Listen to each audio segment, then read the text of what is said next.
Се представувал како баце, нудел ракавици по дуќаните и бизнисите низ Скопје. Ракавиците наместо на рацете на лекарите и сестрите на нефрологија завршиле во бизнис агендата на овој човек.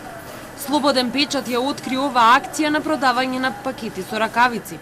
Се бројат залихите по магазините на клиниките, а здравствените инспектори кажаа дека ќе излезат на вонреден инспекцијски надзор. Ние веднаш ќе почнеме таму вонреден инспекцијски надзор, а во однос на досегашните се над 700 надзори во јавни и приватни здравствени институции.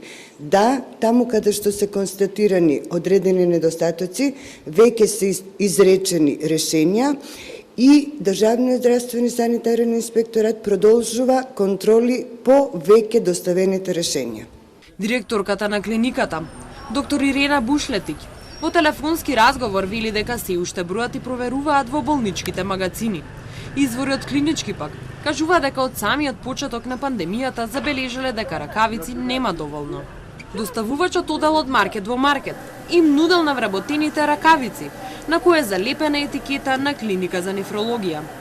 3000 денари за 1000 пара ракавици била понудата, но со пакетот со примамливо ниска цена, тој не давал фискална или фактура. На малите единични кутии пак немало налепница од клиниката. Од почетокот на пандемијата на COVID-19 до сега се направени 700 надзори во јавни и приватни здравствени институции. Онаму каде што се потврдени недостатоци се изречени и казни, а останува да се види дали и баца ќе влезе во статистиката на здравствените инспектори.